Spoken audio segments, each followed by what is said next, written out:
¿Qué tal? Mi nombre es Artemio Pedraza Yo soy Rodrigo Salmerón. y estás escuchando Cuando el río suena. Bienvenido a un episodio con Enzo Cavalier, Investment Associate en Rich Capital y fundador de Startupeable, un fondo de inversión en EdTech y uno de los podcasts de emprendimiento en tecnología más importantes de Latinoamérica respectivamente. Si solo tienes un minuto, lo más importante que pueden aprender operadores, inversionistas y fundadores de Startupeable y Rich Capital es lo siguiente. Si quieres dedicarte a un proyecto de medios, vale la pena tener un fin egoísta. Encontrar la motivación para arrancar y sobrevivir un proyecto de medios, nos cuenta Enzo, es más fácil si el medio comienza con un fin personal que incentiva a la gente detrás de él. 2. Leyendo entre líneas a tus usuarios encontrarás las mejores soluciones para ellos. Enzo nos cuenta cómo estar pegado a su audiencia en Startupeable les ha permitido desarrollar productos hechos a la medida para la comunidad de emprendedores tech en Latinoamérica. Y 3. En el Venture Capital es importante tener un balance. Enzo nos cuenta cómo procura no ser demasiado conservador y perderse de las mejores inversiones, pero asegurándose de ser crítico y no emocionarse con cualquier idea. Esperamos disfruten este capítulo. Bienvenidos. Cuando el río suena. Hola, ¿qué tal? Bienvenidos a todos a una edición más de Cuando el río suena, un podcast que está hecho para todas las personas que están construyendo algo donde antes no había nada y para todos aquellos que se encuentran en esta carrera tan emocionante que es construir un negocio saludable de Internet. Es un placer volverlos a saludar con mi socio Rodrigo Salmerón. ¿Cómo estás, Ro? ¿Qué tal? Muy bien. Qué gusto, hermano. Y con un invitadazo, alguien a quien yo personalmente quería en este programa, yo creo que desde hace unos 60 capítulos, no les miento. Y es un placer el poder estar aquí conectando con él. Tenemos del otro lado de la llamada a Enzo Cavalier. ¿Cómo estás, Enzo? Hola Rodrigo, Artemio, muy bien, gracias por la invitación. No, hombre, un gusto tenerte acá y que la gente pueda escuchar un poco de ti, de tu historia, de tus lecciones, pues más tú como entrevistado que como el entrevistador. No es ningún secreto que tú tienes un podcast, pues que básicamente es como el nuestro, donde invitas a personas, tienes entrevistas con ellas y de ahí pues lo que más se espera es extraer insights para otros emprendedores y para nutrir el ecosistema. Este podcast seguro lo han visto por ahí, se llama Startupeable. Pero bueno, Enzo, para tener a todos en la misma página, para quien no conozca tu espacio y también un poco de lo que hacen allí en Rich Capital, ¿podrías darnos un pitch de elevador, tal vez de ambas plataformas? Vale, a ver, como dices, mi vida tiene dos lados. Brevemente sobre mí, yo soy peruano, hoy día estoy basado en San Francisco. En el interim viví en México por casi 3 años, que es un país al que quiero mucho y me abrió muchas puertas. Y estando en México fundé Startupeable, que hoy día se ha convertido en uno de los podcasts más escuchados sobre startups, emprendimiento y tecnología en español en toda Latinoamérica. Em, la verdad es que Startupeable no es solo un podcast, yo digo que es un medio educativo. Tenemos, además del podcast, que obviamente es lo más visible, tenemos un glosario, un blog y un directorio. El directorio es como un Crunchbase en español. Em, y la idea de Startupeable, la misión de Startupeable, o mejor dicho, la visión de Startupeable es una Eh, Latinoamérica donde el mundo startup y de tecnología sea más mainstream.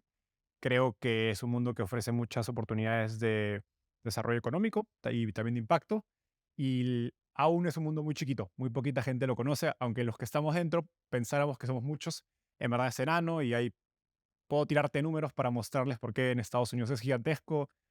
Entonces simplemente hay un tema de penetración, de que más gente se entere de este mundo y las oportunidades que trae, ¿no?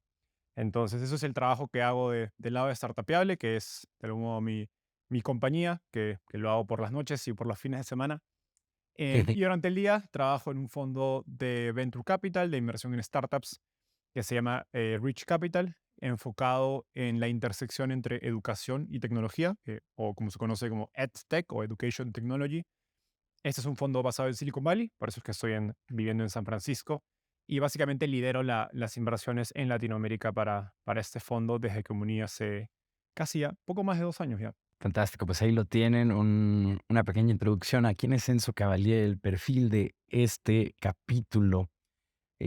Justo nosotros te conocemos por Startupeable más que por Ujú. la carrera que has hecho como emprendedor, ¿no? Pero creo que ambas cosas se ligan o están muy ligadas como de manera intrínseca. Siento genuinamente que el podcast te da una ventaja competitiva respecto a tal vez otros inversionistas que no tienen esta oportunidad de estar hablando de manera pública como con tantas startups y particularmente como de el poner tu nombre allá afuera, ¿no? En comparación como con cualquier otro inversionista de tech en Latinoamérica, pues ni siquiera puedo pensar en uno que no seas tú, Ujú. ¿sabes? Em, entonces, bueno, a ver, para no desviarnos tanto del guión, pero igual sí ligarlo con esto, ¿cómo luce tu día a día? ¿Cómo organizas la parte de ser inversionista, hacer due diligence, mantener tu deal flow, hablar con emprendedores, etcétera? Y esta parte, pues, que es startupeable, que aunque sea un proyecto que puede parecer un side job, pues realmente tiene números muy importantes, tiene una dirección muy clara, es un equipo de gente trabajando, vaya, ¿no? Al final del día, el side job también se come gran parte de tu tiempo, me Ujú. imagino. Sí, total. Y es un balance difícil de hacer. Em, a ver, Startupeable empieza como un side hustle puro. Era un blog. Yo escribía desde antes de la pandemia. En la pandemia decidí, digamos, ir double down, como dicen en inglés, o apostar Eh, doble y empezar a armar un equipo porque me di cuenta que había una oportunidad. Hoy día en el equipo hay 4 personas full time y aparte una productora que nos ayuda con los temas de YouTube y el podcast. Entonces, esa estructura, y creo que hemos hecho un muy buen trabajo en hacer un equipo que no dependa de mí, donde pues cada día publicamos muchísimo contenido en todas las redes sociales, en el blog, en el directorio, en el glosario, en el podcast, y yo estoy trabajando en Bridge Capital, en el fondo, ¿no? Entonces, eso lo hice desde, creo que desde el inicio, un poco inconscientemente, porque tenía algunos amigos que eran consultores y me hablaban mucho de este concepto de los Standard Operating Procedures, que básicamente en español oh, es documentar tus procesos o las cosas que haces. así de Entonces documentamos mucho de los procesos que hacemos y también la forma en que hacemos ciertas cosas, más como frameworks. Y eso nos ha ayudado a que, bueno, también si se va alguien del equipo, la persona nueva que llega, la transición es muy rápida y la curva de entra, aprendizaje es claro. muy corto. Entonces tenemos todo un Notion ahí lleno de cómo hacemos casi que todo. Que hay que también encontrar un punto medio entre que no quieres poner tantos procesos porque luego matas la creatividad, pero como equipo remoto nos ha ayudado bastante. Y sobre todo, dado que yo no estoy al full time, ¿no? Como Claro, otros emprendedores podrían tener sus trabajos. Podrían ser dedicados full time a sus emprendimientos o proyectos. Entonces, eso es como contexto. Yendo a mi día a día, pues de lunes a viernes mi trabajo principal es Rich Capital. Y ahí creo que el trabajo de inversionista tiene 3 lados principales. Uno es conocer emprendedores o generar deal flow o sourcing. Eso toma quizás es 40%, 50% del tiempo. okey, Em, entonces ahí, digamos, ahí se va la gran mayoría. Otro porcentaje importante es, ok, de esos emprendedores o de esas compañías que te parecen interesantes, empezar a evaluarlas y hacer, básicamente, invertir o hacer el propio trabajo de evaluar la inversión y realizar la inversión si es que quieres hacerla. Esa claro. puede ser, te diría, 25 o 30% de mi tiempo, pero es fluctúa mucho, ¿no? En 2021, cuando el mercado estaba hecho una locura, evaluabas muchas inversiones todas las semanas. Claro. El año pasado, el mundo casi que se paró, así que fue mucho más lento. Hubo muchas compañías, mejor dicho, hubo una cantidad mucho menor de compañías interesantes levantando capital, por lo tanto era mucho ver deal flow, pero casi no, muy pocas veces llegabas a interactuar en la evaluación, en lo que se conoce como due diligence, en meterte a profundidad. Ojo. Entonces había muchas primeras llamadas, pero muy poquitas seguían la conversación. Entiendo. Y ese porcentaje puede variar mucho en el tiempo, ¿no? A veces no es nada interesante y de pronto ves, ahora por ejemplo, en el día que estamos grabando estamos viendo muchas compañías interesantes. En esta semana hemos tenido casi que 3 pitches finales, digamos. Entonces es un momento de Ah, bastante diligence. Y el resto del tiempo es enfocado en ayudar a las compañías del portafolio. Y eso es entiendo.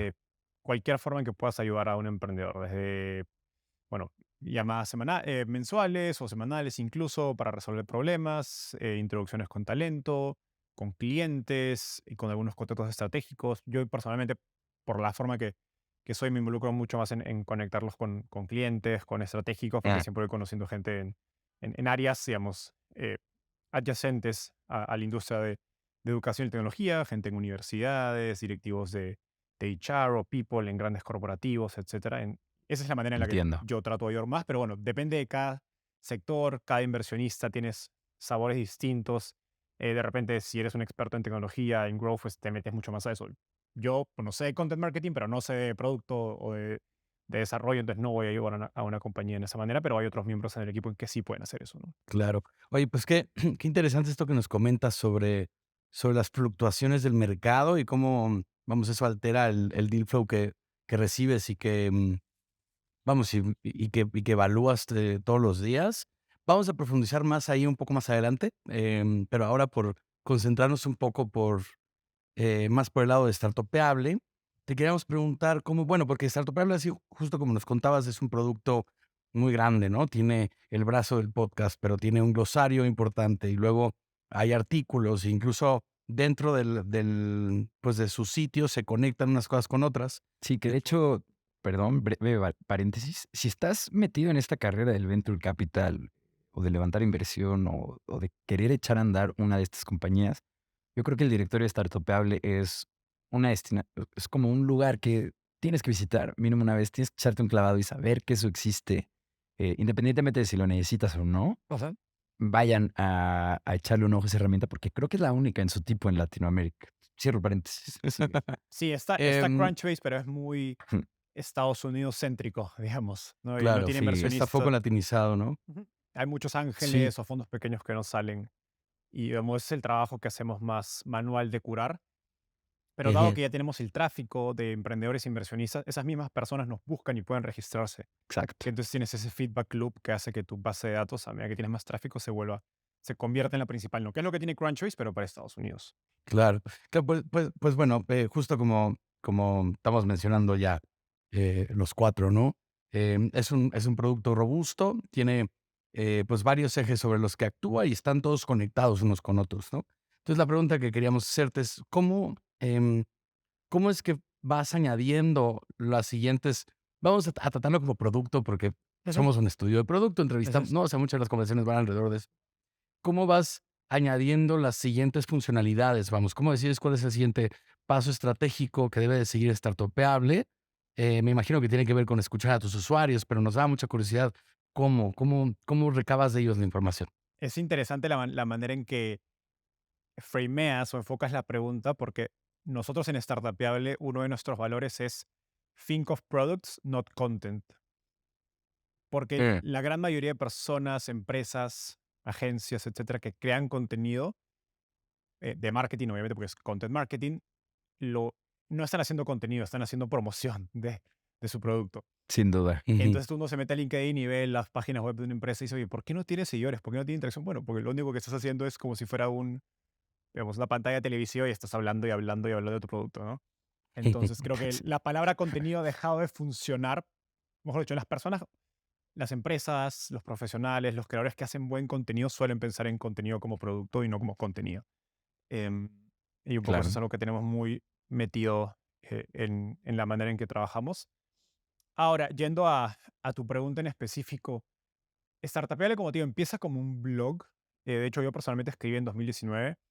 En 2020, bueno, en 2019 me mudo de Perú a México, paso a trabajar en un fondo muy pequeño en Perú, Adalus Capital, que es uno de los fondos más grandes de México, y eso me abre, digamos, la mirada a darme cuenta que había una oportunidad de contenido educativo en español sobre startups y Venture Capital, no solo para Perú, que era el país donde yo estaba y de donde soy, sino para toda la región, ¿no? Porque hablaba con emprendedores en México, en Perú, en Chile, en Argentina, Colombia, etcétera, que estaban expandiendo a México, buscaban levantar capital de un fondo mexicano.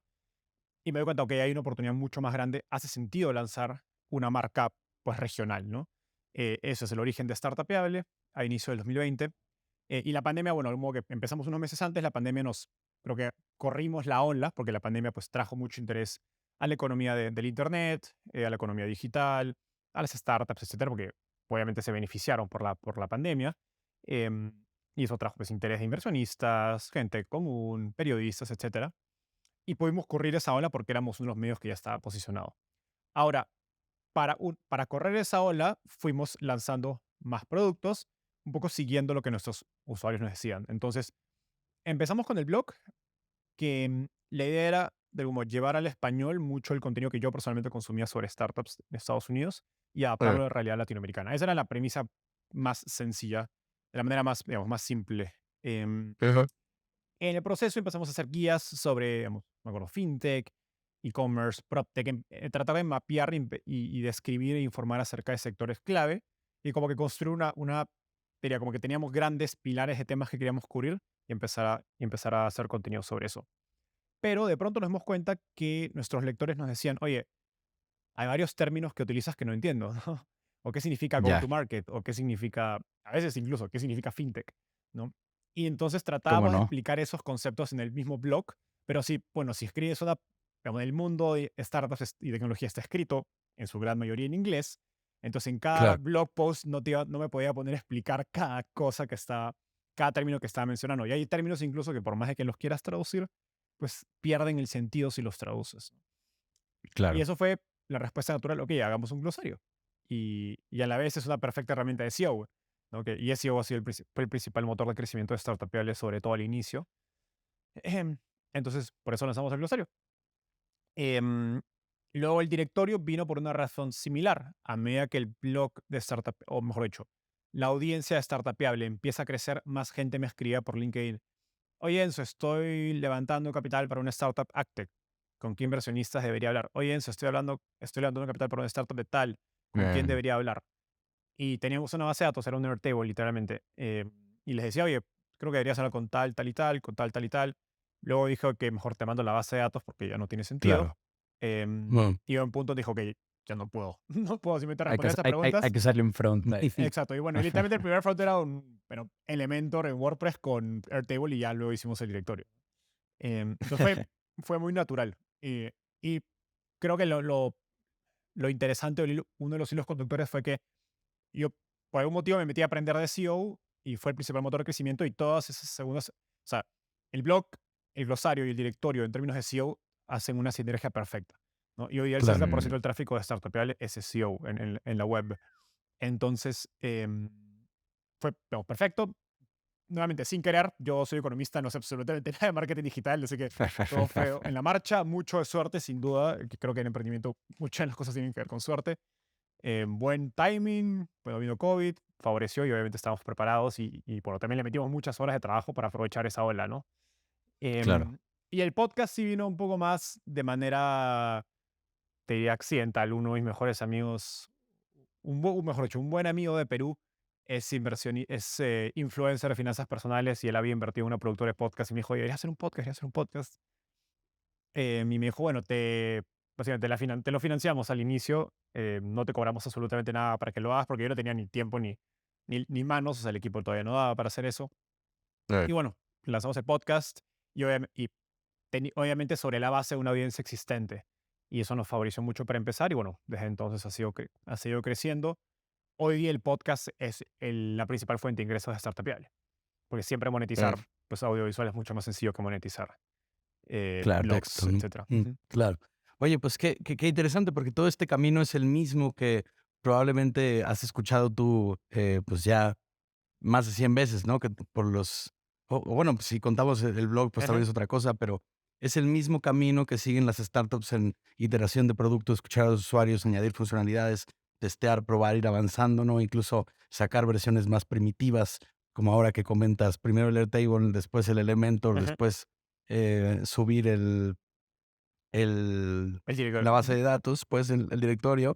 Entonces, todo este camino, pues, es chistoso, ¿no? Porque, pues, también nosotros vamos teniendo este producto, es un poco lo que buscamos hacer, pero es el modo startup de hacer las cosas como que tiene un impacto mucho más allá de únicamente el ecosistema Total. en el que está metido, ¿no? Sí, 100%. Aunque nosotros hemos sido, diría que un poquito más egoístas respecto a la dirección de este podcast, porque diría yo que la mitad de los capítulos han sido grabados, o más bien, la mitad de las preguntas que hemos escogido en, yo creo que uno de cada dos capítulos, pinche como extracción de números bien rara, ¿no? La mitad de la mitad, pero lo hemos hecho de manera 100% egoísta en preguntas que nos sirven a nosotros para operar nuestro negocio, Ujú. ¿no? Como retos que están enfrentando otros perfiles técnicos, cómo hacer el buen trabajo de un CEO, cómo hacer el buen trabajo de un COO, de qué diablos se trata la posición de product management y cómo lo hacen los mejores, ¿no? Entonces, como que hemos ido entrando a diferentes rabbit holes y este podcast nos ha permitido aprender muchísimo a nosotros. Y obviamente todo parte de una premisa, em, pues como cuando invitas a gente a tu fiesta de cumpleaños, ¿no? Y dices como, bueno, pues les voy a dar la comida que a mí me gustan, los snacks que a mí me gustan, las bebidas que a mí me gustan, y pues espero que también les guste, ¿no? Entonces, de ese lado ha sido como un poco más egoísta de este lado, pero sí compartimos una visión que es la de hacer más fácil el acceso a toda esta información. Por lo menos yo personalmente creo que en materia de construcción de riqueza, todo el ecosistema de, pues no necesariamente de venture capital, pero sí de soluciones tecnológicas, son de las pocas vías de acceso que hay a una construcción de riqueza ética. Suelen tener impactos sociales considerables, particularmente cuando se trata de un negocio de alto impacto que Ajá. escala y mejora la vida de pues, millones de personas, idealmente, ¿no? Y, y a mí sí me frustra mucho que haya gente con tantas ideas o con tantas ganas de cambiar el mundo y que no sepan que existe esta opción, ¿no? O sea, que no sepan que hay fondos que están acostumbrados a financiar este tipo de empresas que es muy difícil que tengan éxito, pero de igual manera toman el shot porque saben que una de 500 va a jalar o X, el mercado está en la alza o en la baja. Siempre existe como este ecosistema, Sí, ¿no? sí. Y está hecho para que precisamente gente con ideas se apalanque de él, ¿no? Entonces, qué mejor que darle a la gente información gratuita para bajar tu primer ronda, para hacer tu primer MVP, que sepas las lecciones de gente que ha recorrido el mismo camino que tú. Al final del día, yo creo que todos los que tenemos un espacio como este, eso es parte de la llama que aviva todo, ¿no? Total. Aprovechamos ahí para aplaudirte, Enzo.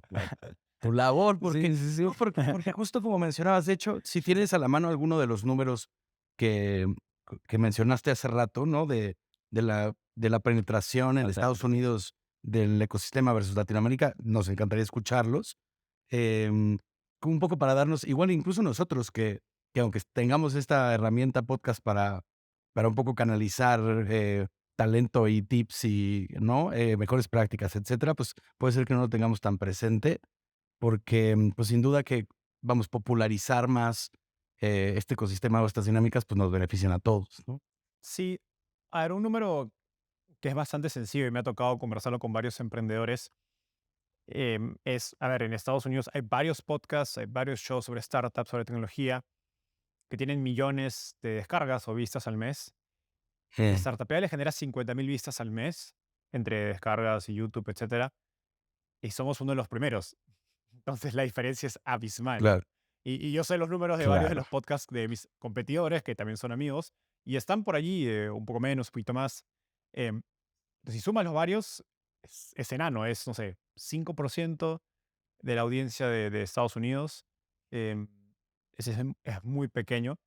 Y, y creo que, digamos, yo discutiendo con emprendedores que me han dicho, oye, ¿cómo hacemos para hacer este mundo más mainstream, ¿no? Y por eso digo que la visión de Startup es hacer el mundo de startup y de tecnología mainstream. Y no tengo una respuesta que, digamos, por qué es así.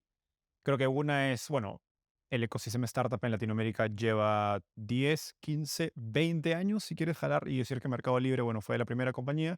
Es muy temprano. Estados Unidos tiene 60 años desde, no sé, IBM en los años 60, 70. em, y, digamos, y todo el silicon y, digamos, los microprocesadores, etcétera. Entonces es muy temprano todavía, por un lado. Por otro, creo que también algo que nos juega en contra como sociedad latinoamericana es la falta de role models, o ejemplos a seguir. Eh.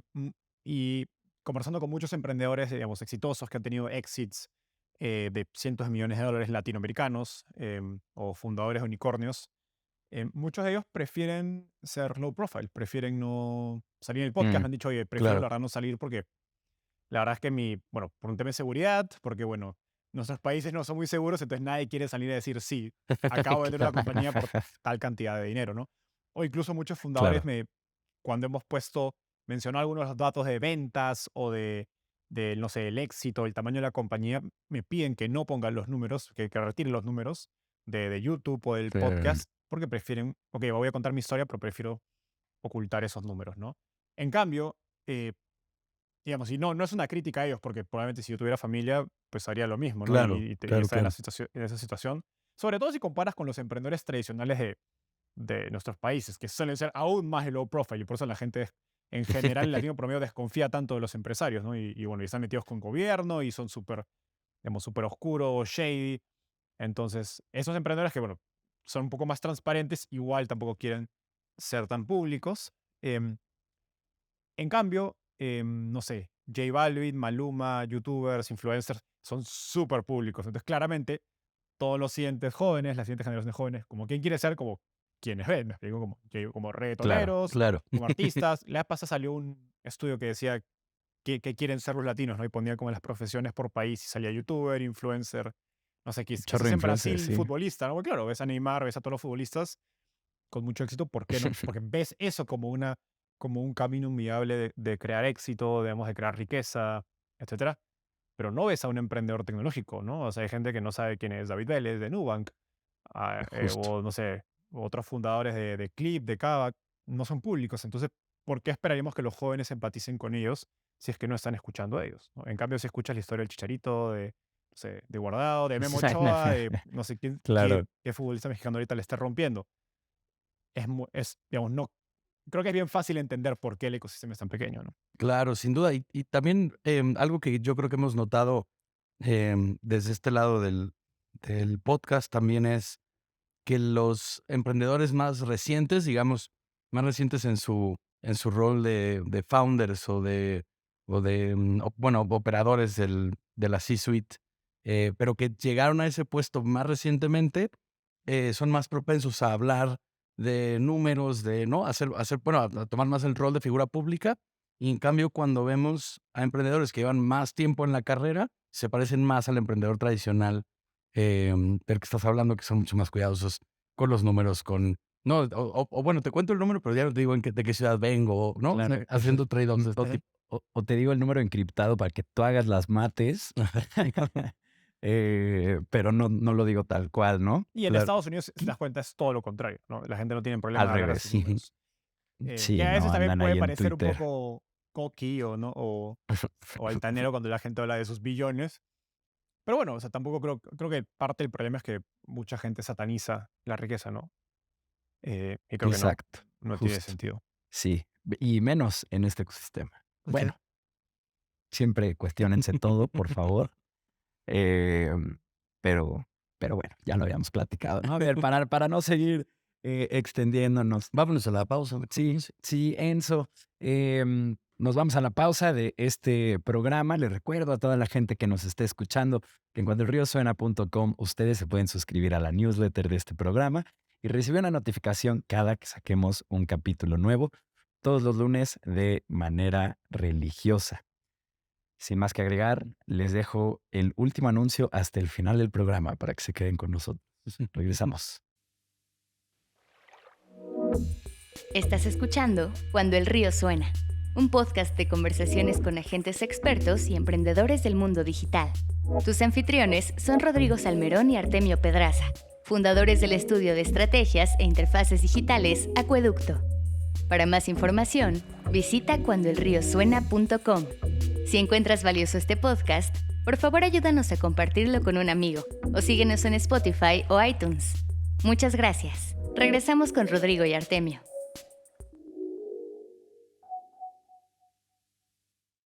Bienvenidos una vez más a Cuando el Río Suena con nuestro invitado de esta edición, Enzo Cavalier de Startupeable y de Rich Capital también. Ahí nos van a ayudar en producción para que no tartamudee yo tanto. Enzo, y queríamos preguntarte, bueno, ya más de la parte de tu trabajo con Rich, ¿no? Em, ¿Qué tendencias estás viendo tú ahora en el mundo del EdTech que te llaman la atención, no? Porque pues, vamos, sabemos que en este ecosistema, cuando hay una buena idea o que algo se populariza, pues, todo el mundo intenta participar, ¿no? Como ahora con AI, pues, no hay nadie que no tenga ya una división o un par de personas ahí poniendo la atención en ese lugar o incorporando, vamos, la ventaja competitiva para no quedarse atrás, ¿no? Em, ¿Qué consideras que está pasando en EdTech, alrededor de esto que valga la pena, ponerle atención? Creo que sin duda, como dijiste, la principal tendencia es inteligencia artificial. Está Ayer, dura.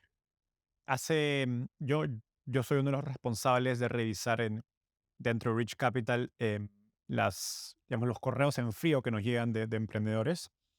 Tenemos todo un sistema ahora para procesarlos. y luego el equipo lo vamos viendo. Y justo ayer me estaba revisando por la noche y me daba cuenta que hace un año, no sé, si veías 10 correos en frío, 10 aplicaciones, donde 3 4 mencionaban Web3, hoy día 3 4 mencionan AI. Claro. Entonces, Sí.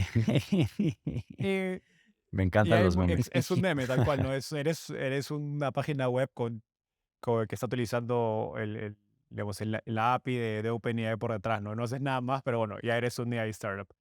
Entonces sí, creo que no está pasando solo en EdTech, está pasando en todos los sectores, no me queda duda. Y eso genera mucho ruido, la verdad. Ahora, ¿qué aplicaciones interesantes estamos viendo de AI? Creo que hay dos lados que son bastante obvios, obvios entre comillas. Uno es, ok, ¿qué data em, no, digamos, no públicamente accesible puedes apalancar para hacer un modelo o algo que antes no podías hacer, ¿no? Mm. Un ejemplo tenemos una compañía del portafolio Rich que lo que está haciendo quiere crear un tutor de AI para niños, ¿ok? Para niños que están Ajá. digamos, en edad muy temprana, no sé, creo que es 2 3 4 5 años, que es cuando el niño está aprendiendo a leer. Y bueno, y ahora, sobre todo para raíz de COVID, ha habido muchos retos en educación primaria de niños digamos, se están quedando atrás en términos de lectura. Y el tema es que un tutor Ah, de lectura, un instructor de lectura, son bien caros, sobre todo en Estados Unidos, que bueno, todo es caro, y te puede cobrar 100, claro. $150 la hora, ¿no? Y claro, si vives en Silicon Valley, quizás Híjole. eres un padre, puedes pagar eso, pero la gran mayoría del estadounidense promedio no puede pagar eso, ¿no? Y este es un Claro. espacio donde tecnología puede jugar un rol de ayudar al niño a aprender a leer. Y bueno, esta compañía, Wow.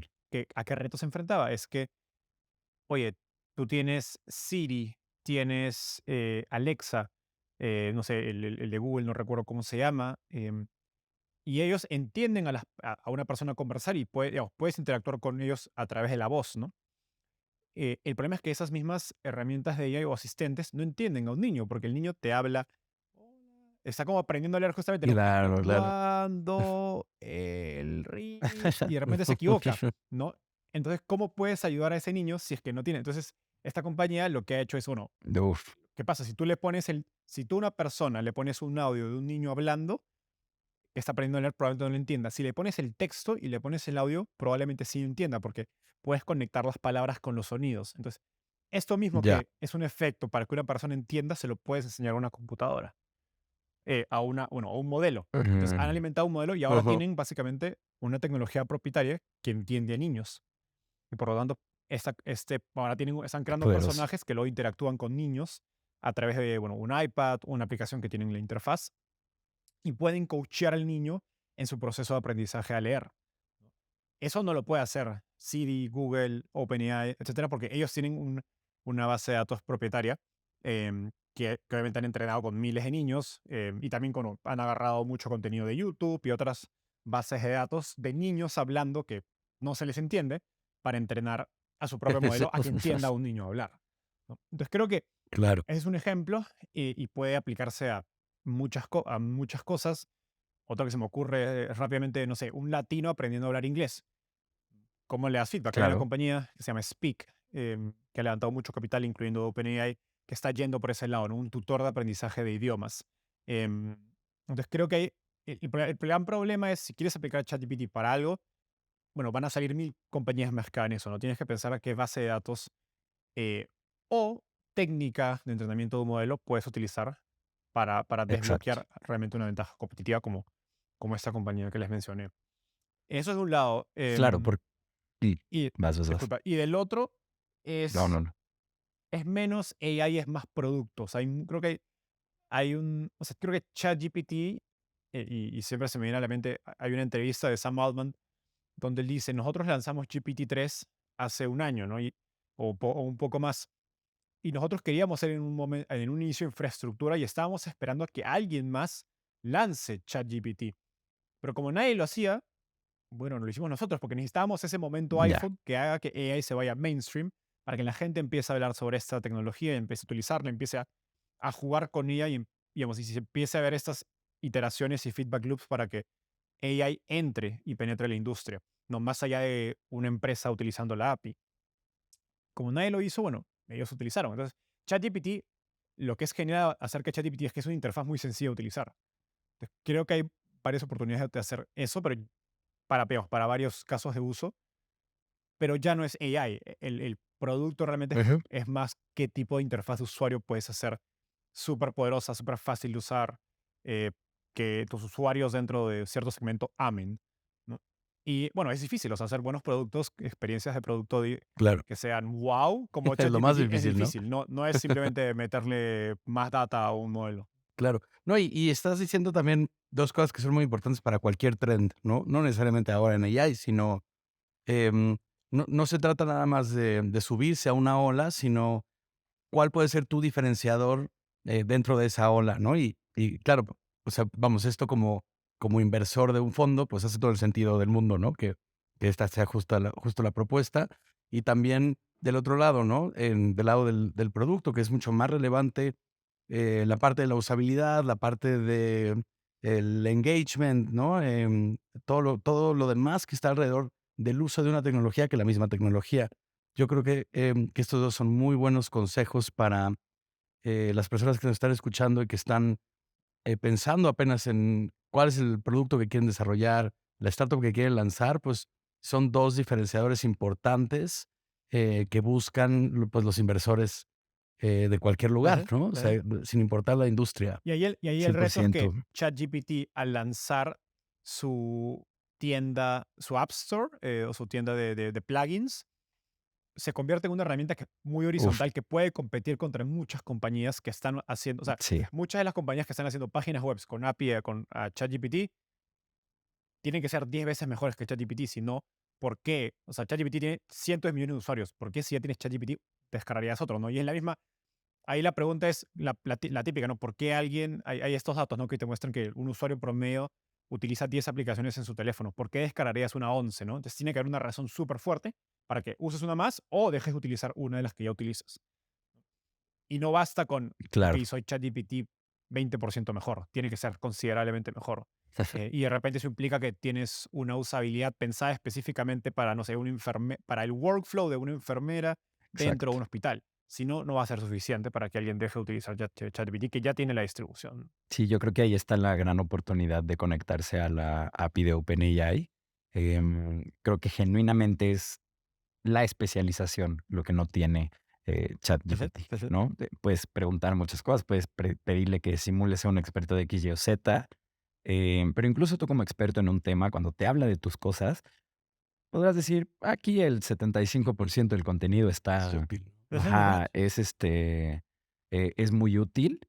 Sin embargo, todavía te queda de ver en la parte ya de especialización, como yendo granularmente a lo que busca alguien, pues tal vez un poquito más sofisticado que el promedio de las personas en una vertical en Ujú. particular, ¿no? Pero en el momento en el que eso se vuelve para un perfil en específico y comienza a mejorar el modelo a partir de los datos eh, que recupera de una experiencia particular, siento que es ahí donde viene como una ola de, pues, muchísima gente utilizando esta API para hacer negocios, así como, pues, como antes integrabas una pasarela de Tal pagos, cual, ¿no? Pero ahora, tal cual. este modelo. Oye, Enzo, y con la actual situación del mercado, que vemos correcciones, que vemos amenazas de que se va a caer el dólar, vemos mil, mil titulares que dicen que las cosas no marchan como marchaban hace 2 años. ¿Cómo ha cambiado cómo ha cambiado per se el fondo, Rich Capital, y tu trabajo como investment associate dentro de él? A ver, lo primero es que el mercado que hubo hace 2 años nunca debió ser un mercado que existiera. O sea, fue una locura que simplemente no hacía ningún sentido. Era un mercado en esteroides con tasas a 0% de interés. Y es curioso, creo que en el tiempo te das cuenta lo poco que sabe el... esto puede sonar una crítica, pero lo poco que sabe la gente que está en tecnología acerca de economía. Yo estudio economía, entonces para mí siempre Mm, fue, desde la universidad estudiamos, oye, cuando yo entré a la universidad las tasas era post-crisis financiera del 2008-2009. Y durante los 5 años de la universidad, nuestras clases de macroeconomía o relacionadas a macroeconomía o política monetaria, discutíamos por qué una tasa de interés 0% nunca era algo visto y no hacía sentido, porque decir que hay una tasa Mm, de interés 0% significa que tu dinero no tiene ningún valor. O sea, que tú puedes dejar el dinero y no ni pierde ni aumenta de valor.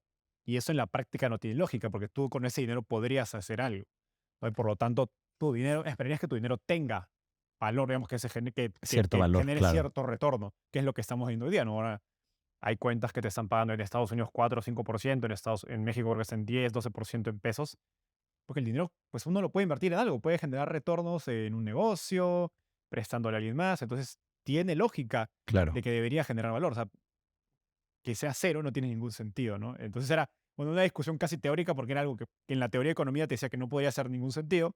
Bueno, ya vemos el impacto de que hay en la vida real algo que no debería hacer sentido, ¿no? Entonces parto de que el mercado no va, no esperemos que no vuelva porque no creo que sea una buena señal y no es sostenible en todo caso si vuelve a pasar algo de ese estilo. Creo que en Rich Capital en general fuimos muy cautelosos durante el último año y medio. Sin duda invertimos más rápido, Cool.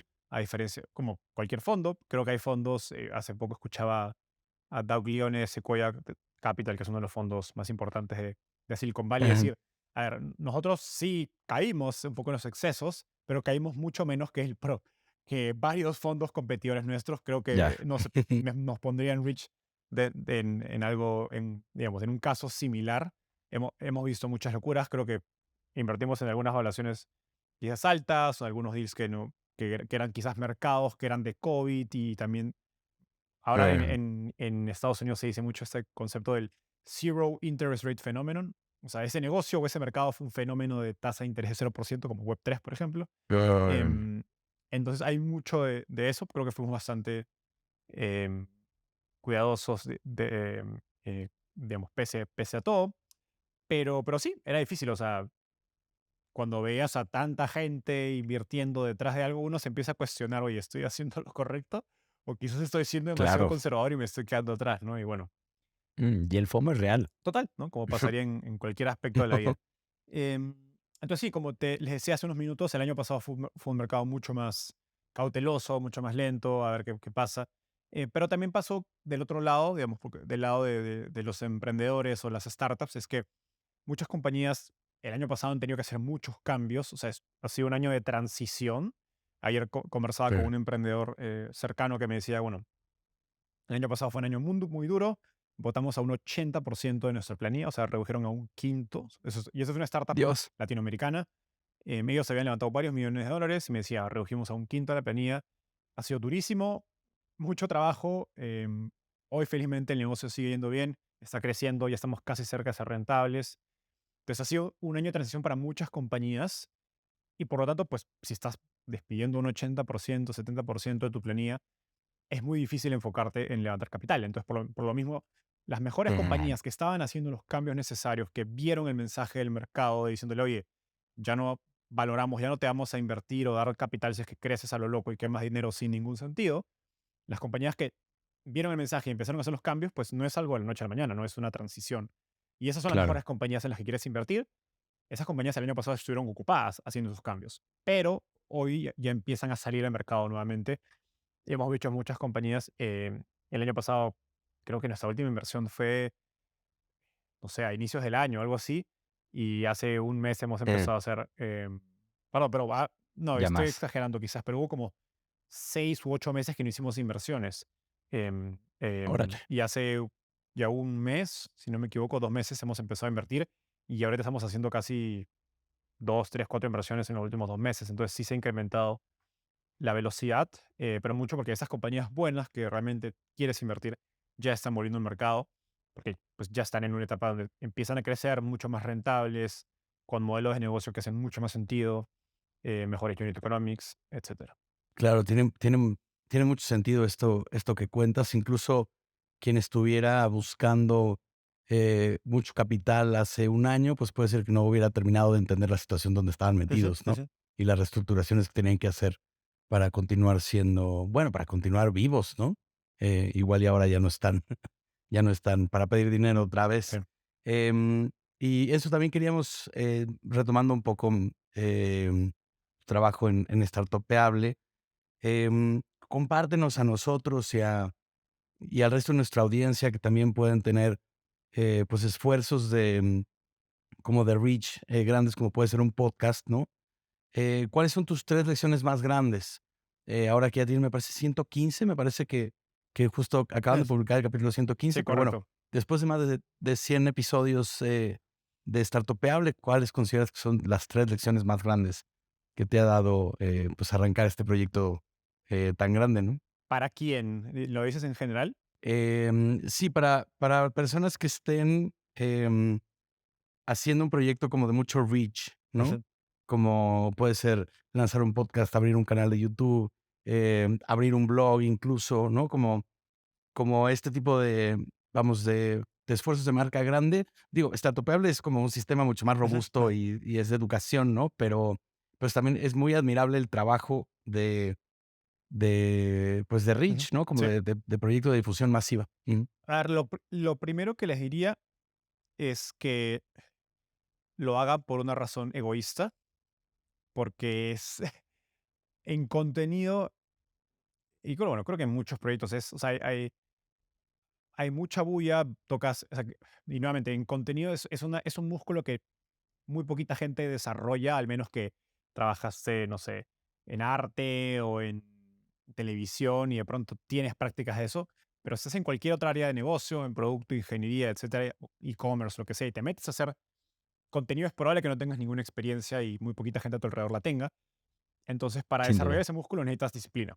Y si no hay un objetivo claro, egoísta, pues está difícil tener esa disciplina. En mi caso fue hacerme un nombre en la industria de Venture Capital y entrar a trabajar en ella. Hoy día ya lo obtuve, y lo estoy haciendo porque me gusta. Pero desde un inicio, esta era la motivación principal, ¿no? Y puede sonar un poco eh, egoísta, valga la redundancia, pero creo que es mejor tener un Sí. objetivo claro porque si no, pues si no le encuentras el, el, el, el- el objetivo, va a ser difícil que empujes en esos momentos en que dices, oye, pero ¿para qué estoy haciendo esto, no? Entonces creo que es pensar en contenido, que el contenido tiene realmente la capacidad de volverse en un activo diferenciador, una ventaja competitiva de tu carrera personal, de tu negocio, etcétera.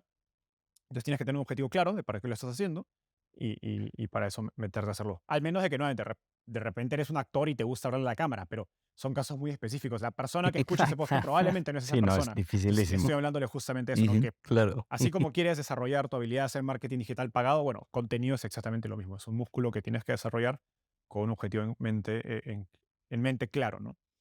Eso es lo primero. Lo segundo es eso que ya les dije hace un ratito, que es think of products, not content. Em, Ajá. Hay demasiado. Todo el mundo te dice, "Ay, sacaste cuando yo empezaba, sacaste tu blog, tu blogcito, sacaste tu podcast, ya todo el mundo tiene un podcast, ¿no? Y hay estos memes de tu amigo que tiene un podcast. Sí, hay un montón de Sí, contenido y hay unos datos de Spotify, si no me equivoco, acerca de la cantidad de podcasts, pero cuando ves los podcasts que realmente tienen audiencia son poquísimos. Y es porque muy poquita gente se da el trabajo de pensar en el contenido que crea como un producto. En el sentido de pensar, ok, ¿quién es mi usuario? ¿Quién es mi audiencia? ¿Qué problemas tiene? ¿Qué necesidades tiene? ¿Qué pasa en su día a día? Digamos, ¿en qué momentos escucho un podcast? ¿Por qué escucharía un podcast? ¿Por qué escucharía un canal de YouTube? ¿Por qué leería un newsletter? Etcétera. Y realmente pensar dónde hay un espacio para ti, ¿no? Algo interesante, por ejemplo, que yo me he dado cuenta en Startupeable en el tiempo es que mi audiencia yo tengo casi la misma audiencia en YouTube que en Spotify en términos de descargas, pero en Spotify es mucho más valiosa. mm, ¿Por qué? Porque en Spotify me escuchan emprendedores, inversionistas, ejecutivos. En YouTube me oh, escuchan usualmente gente más joven, gente que está empezando. Entonces tienen más tiempo de sentarse a verme.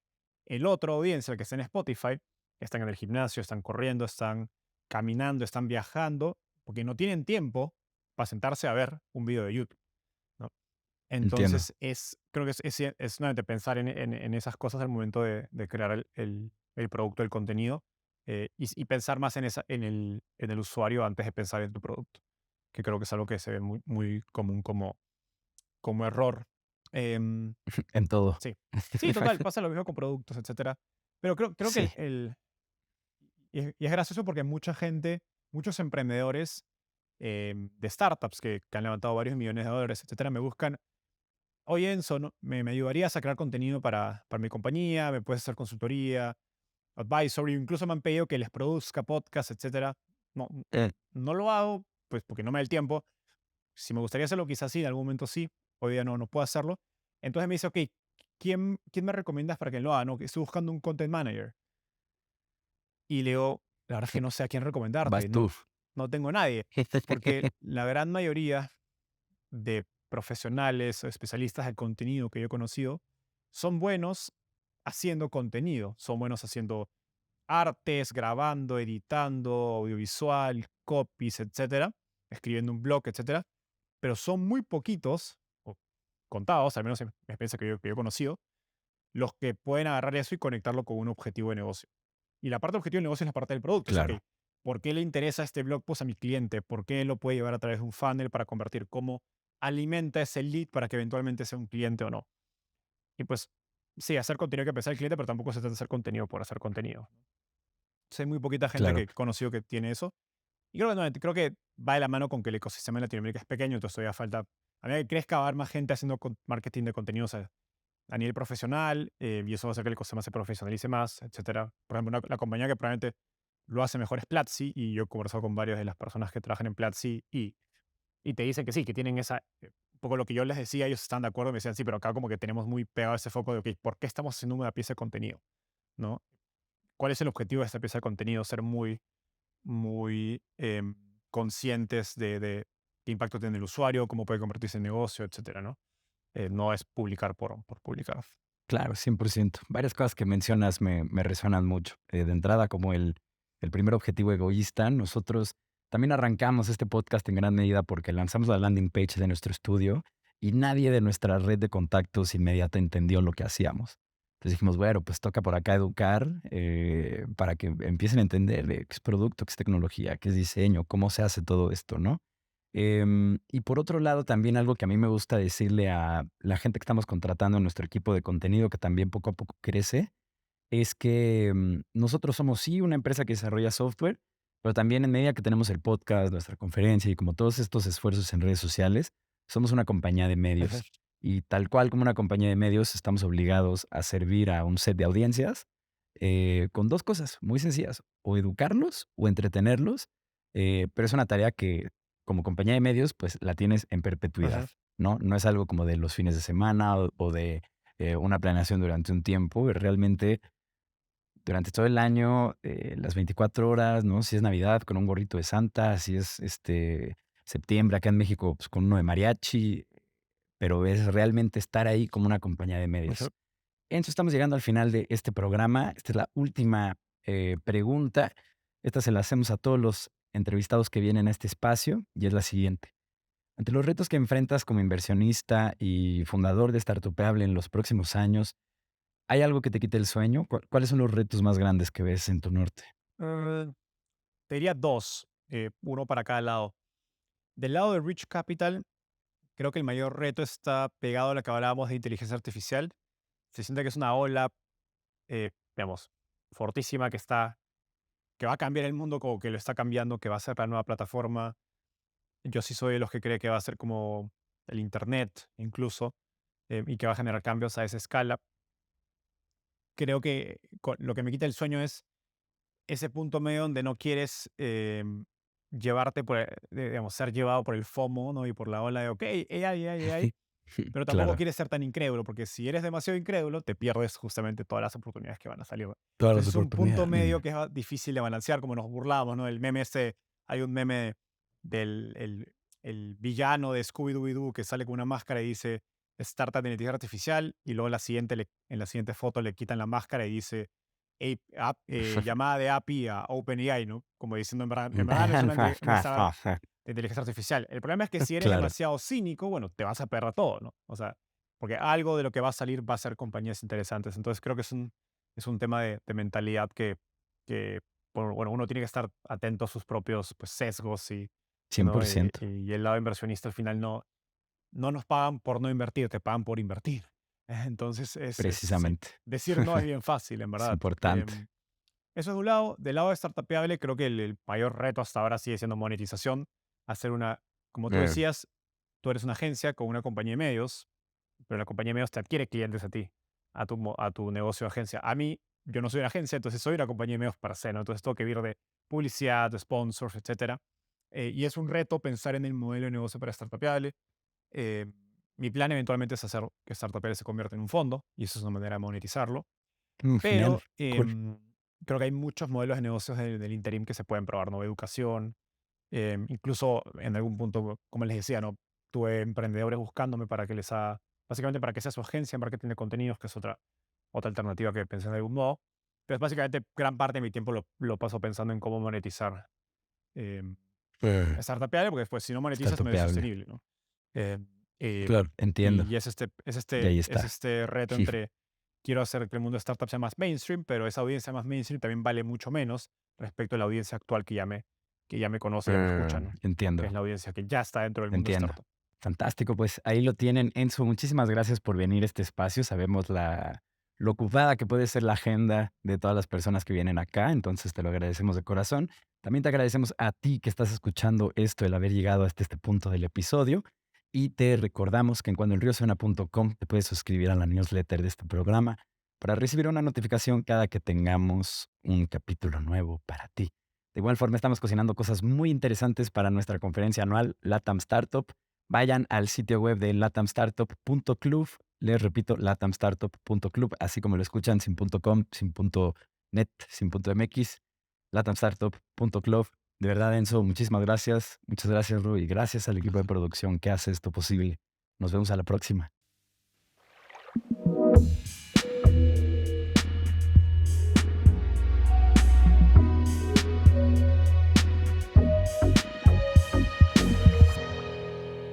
Cuando el río suena.